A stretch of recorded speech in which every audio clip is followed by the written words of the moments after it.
What do you binge on a cheat day? My opponents for lunch. Welcome back to indigomusic.com. And man, I am very, very kicked today because we've got, well, let me just get all of this right because there is quite a bit to say. An 18-time Grand Slam champion, 18-time, a 7-time Olympian, and of course he won the bronze. He won the bronze medal, Atlanta 1996. The most doubles wins in the Davis Cup, and only the second man after Rod Laver to win Wimbledon titles in 3 decades. And well, the list goes on and on. I mean, otherwise this entire interview won't be possible. I'll just have to be, I'll just have to keep saying what Leander has done. The man, the legend, Leander Paes. Thank you so much for joining me today on indigomusic.com. It really is an honor. Hey, Melbin, my honor, buddy. There's only one tag that I'm used to be given by my team: the best ball boy in the world. The best ball boy. Why did they? I'm wondering. Obviously, because it's just you've always just been around tennis balls your entire life. Man, I actually started. I started as a ball boy in Davis Cup way back when I was about 11, 12 years old. I learned that there was a way to skip school and skip class by being a ball boy for Davis Cup. So when Davis Cup rolled around twice a year in Calcutta, Rishikesh Kannan, Sunny Uthup, myself, all our classmates used to actually go to the principal's office, get our diaries signed, and skip school to go be ball boys at Davis Cup. So I guess my journey started being a ball boy for Ramesh Krishnan and the gang. So that's why they noted me as the best ball boy in the world. It's been a few years. All right, that's amazing. And Leander, you have to tell us, what's your secret when it comes to longevity? I mean, obviously you're doing something a little different from everybody else. So tell us the secret. Man, I think you got to be a little crazy. I think you got to have a crazy passion for life. You've got to have an ability to be a student of your craft. And you got to have a bit of luck on your side. You got to have the most phenomenal team. So when I look at my team, they've been around with me for years. My father's been my doctor since I was born till now. My coach, Rick Leach, has been with me for 21 years. My fitness trainer, Dave Herman, has been with me for 27 years. My traveling companion, yoga master, masseur, cook, chef. My closest confidant, Sanjay Singh, has been with me 31 years. My team that I just built now, with Meenakshi and Karn and the whole team that are there at Flying Man Ventures, we just started off on our new innings, but my tennis team has been around with me for 20 plus years, and I wouldn't be the man I am without them. Even till today, as I keep playing tennis into my 31st year of playing, I play because I honor those people. I play because I have crazy reverence for those people. They have taken time away from their families to enhance my career, to enhance my skills to play for India. So it's these people who have actually made me who I am, and my whole career, every trophy I have, every tournament I've won, every podium I've stood on, has been in honor of these people. All right. So I guess the secret is keeping your relationships intact, and I think that would really, really work well. And but talk to us about another thing that I'm pretty sure you can never take for granted, and this is your early days in tennis. I mean, talk us through, being the junior world #1 and also Atlanta 1996. I mean, those definitely were the days of your life. Melbin, as you were in Chennai and you worked with IMG for years at the Chennai Open. I grew up in Calcutta and I grew up as a football player. My mother is Bengali and she captained India in basketball. So hence I've got these big tree trunk legs from those genetics. And my father is from Goa, so he's got Portuguese descent, hence Paes, the last name. And in both these two cities, football is the #1 sport. So I always have believed that football, soccer, is my #1 sport. I'm more talented at football than I am at tennis. And the simple fact is that the average height of a tennis player today is 6'5". And when I started in the 80s, the average height of a tennis player then was 6'1". So me at 5'10", even on a good day, was not able to hit a serve as hard as the other cats could. I don't have good technique on my backhand side, so hence I had to make do with it. I've earned a little bit of real estate by having a default backhand, meeting it a little late, playing on the deuce court, the ball goes inside out, hence you hit a good return. So I think we all got to work with the skill sets we have. And as far as I'm concerned, when I left home, I left early to be a football player, and I went to Barcelona FC. I went to their junior program, and I was there for a few months. I loved it there. I used to sleep with my football boots. No one could touch them. I would polish them and clean them myself. But then I realized that India was not that great in football in the 80s. You know, we didn't make the Asian Championships. We didn't make the Olympics, let alone we didn't even make the World Cup main draw. Right. You know, so hence I had to switch professions, Melbin. I switched over from football to tennis. And that's when I moved to Madras, Chennai. And I lived at the Britannia Amritraj Tennis Academy. And we would train at the MCC school. So I went to school at Madras Christian College. And at the same time, the tennis courts were there. So wake up at 4:30 in the morning, train hard, go to school from 9 to 3:30, come back in the evening, train hard again. And the whole dream was to represent India. And now sitting here 31 years later, it's been a great ride, buddy. For me, the greatest joy I've had, Melbourne, is playing for our people. All 1.3 billion of us. I mean, I was able to emulate my father. I used to iron his number 10 jerseys when he played for India in field hockey. And my dad had a little trick with me. He said that I could only sit at the dining table with him to eat once I won my Olympic medal. So I guess I'm good to go now. Wow, that is amazing, and I think that's the difference. I think that's why I'm not as successful as you are, Leander, because my dad used to iron my clothes, but you it should have been the other way around. But all right, man, I think you were born with a good look, so you didn't have to work that hard. Oh, wow! No, it's a bromance. I mean, that's. What about how tennis is changed over the years? I mean, back in the day, of course, and you are such a pro at the net. I mean, people call you the ninja at the net. I mean, you're here and then you're here. So but then now it's all about baseline tennis, especially in the singles game. Do you enjoy it as much? I mean, maybe even just watching a match, do you enjoy it as much? Or the fun element is not there anymore? It's now all about grit and staying power, isn't it?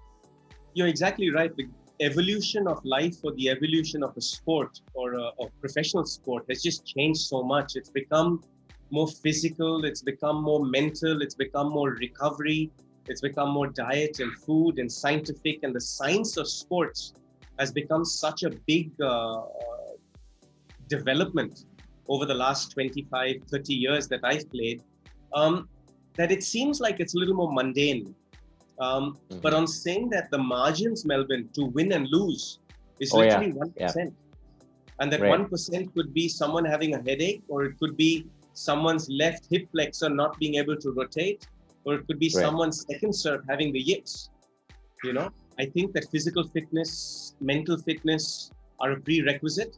I think that technical ability is very varied, because what the former Soviet Union Russian players now play like a Marat Safin or like a Davydenko or like a Sharapova, would be very different to than what an American would play, like a Serena and Venus Williams or a Andy Roddick or an Andre Agassi.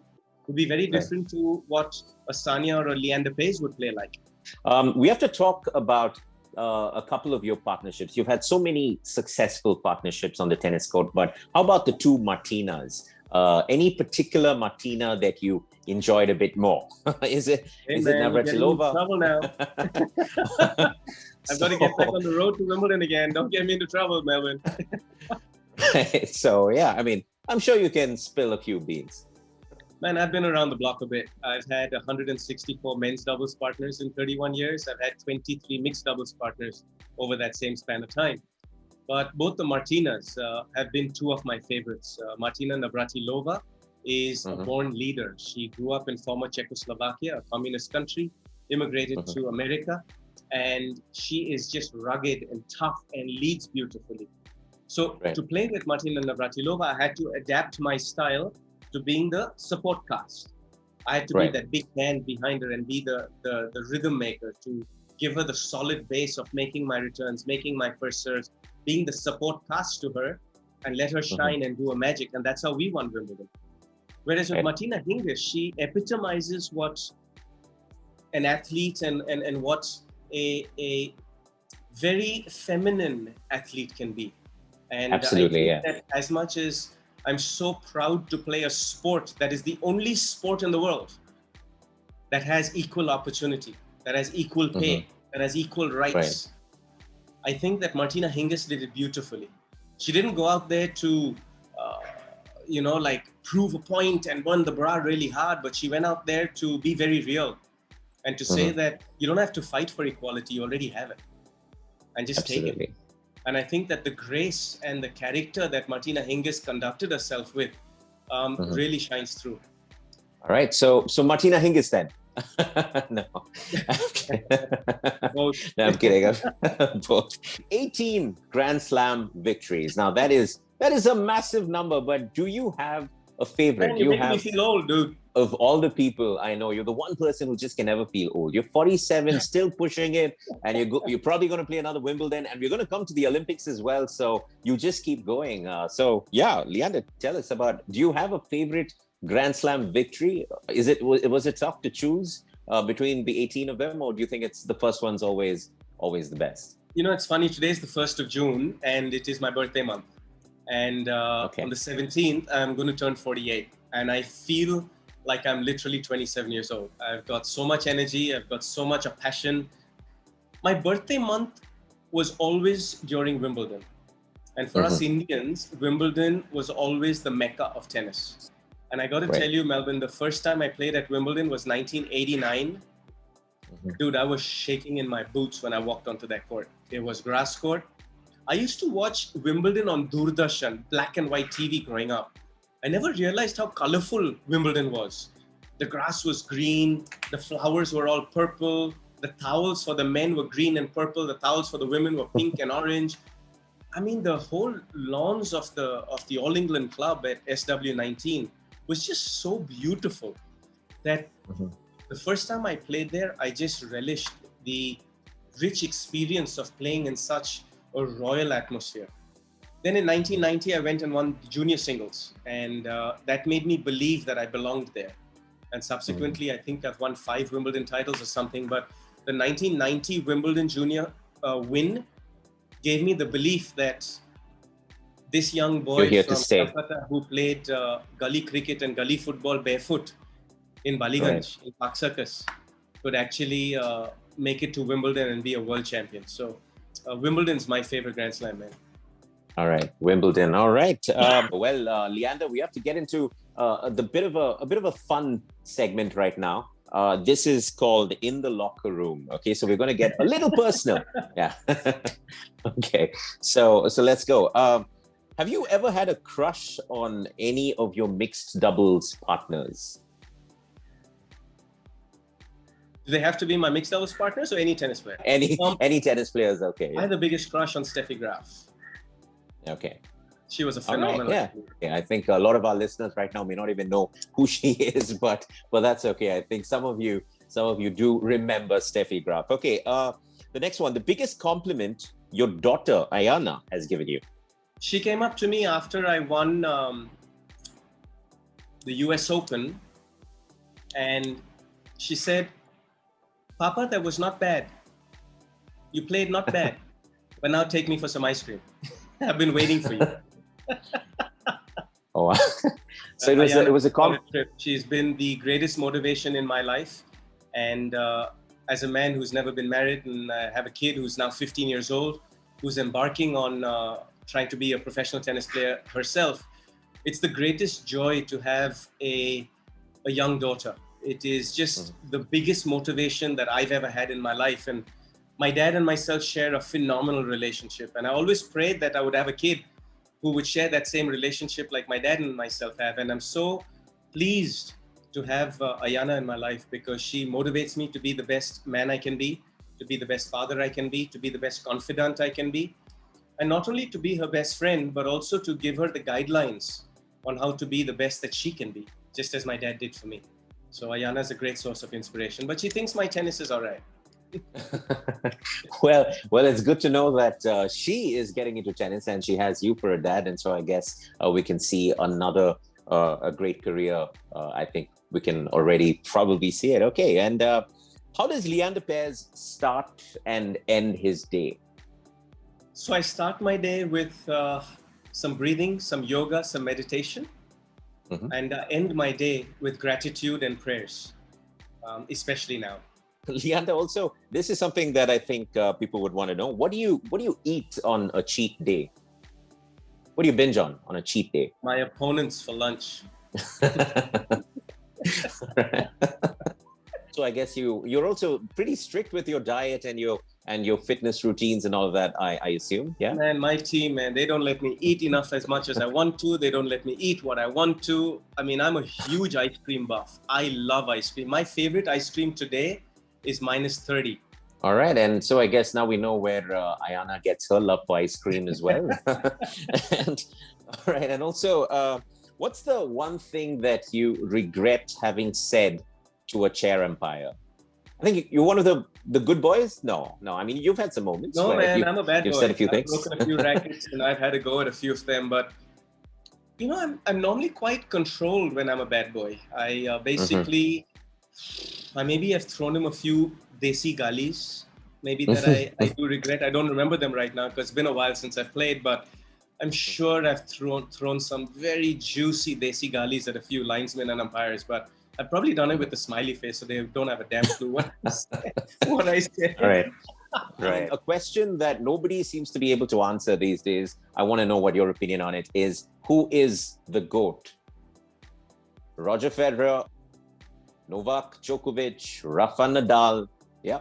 Amongst the three, or maybe you have somebody else as well in mind. Who do you think is the GOAT?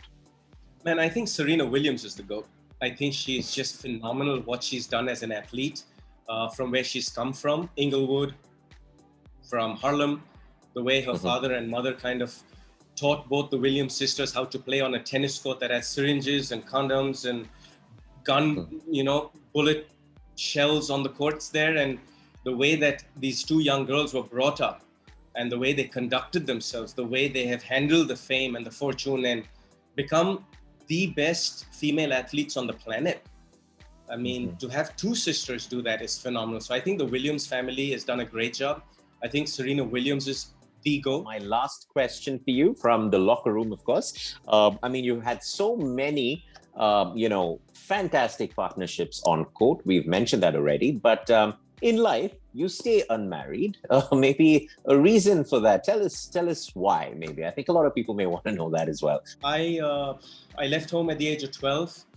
I traveled the whole world about 45 weeks a year, circumnavigated the world 4 times every year in a 52-week calendar, and was just so focused on my craft, just so focused on winning you guys an Olympic medal, just so focused to prove that Indians can be Wimbledon champions, Indians can be #1 in the world, that I had this tunnel vision. And don't get me wrong, I've had a few wonderful relationships. My childhood sweetheart, 12 years with her. I started playing tennis because of her.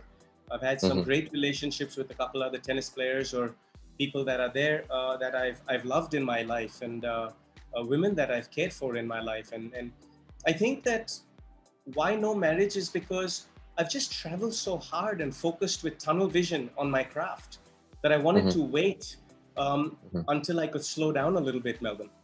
The reason I had my daughter Ayana, because I got diagnosed with a tumor and came out of the hospital in 2003 where they said I would not have children. So I had to test that. So I didn't get married to her mother, but I had to have a kid. So I did. And I, as a single father, handle every responsibility for her. So I love the fact that I have a kid. I did it a little unconventional, but I love the fact that I'm a single dad. That being said, I think there is a time and place for marriage. And I think that if it's in my stars, it'll come along. But as of right now, I'm having too much fun making a difference in the community and being the best I can be for the people. All right. Well, Leander Paes, up close and personal, right here on indigomusic.com. Hope you enjoy this, Leander. Thank you so much for being the gem that you've always been. Thanks, Melbin. God bless. Stay safe, guys. Love ya.